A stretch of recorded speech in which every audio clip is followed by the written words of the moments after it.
শুভ দুপুর বন্ধুরা, কেমন আছো সবাই? আজকে আবার লাঞ্চ থালি নিয়ে চলে এসেছি। দেখো, প্রথমে ভাত আছে, একটা লঙ্কা দিয়েছি, এবার উচ্ছে ভাজা। তিতো খেতে কারা কারা ভালোবাসো কমেন্টে জানিও। আর এবারে দেবো একটু শিম আলু, শুকনো লঙ্কা আর পেঁয়াজ ফোড়নে মাখা। এটাও অনেকের পছন্দের একটা খাবার। তারপরে আছে আলু ভাজা, যেটা কাঁচা লঙ্কা দিয়ে আমি ভেজেছি, অল্প একটু দিলাম। এবারে আছে শীতকালীন নতুন আলু দিয়ে আলুর দম বানিয়েছি।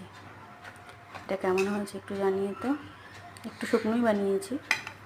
তারপরে আছে লাল বিট আর পেঁয়াজ কুচি করে, তার সাথে ধনে পাতা দিয়েছি আর লঙ্কা।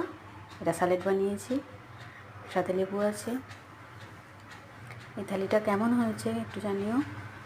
ভালো লাগলে লাইক সাবস্ক্রাইব করে দিও, আর পাশে থেকো বেল আইকনটা অবশ্যই টিপে দিও, যাতে আমার চ্যানেলের নোটিফিকেশানগুলো তোমাদের কাছে পৌঁছায় যখনই কোনো ভিডিও আমি আপলোড করি।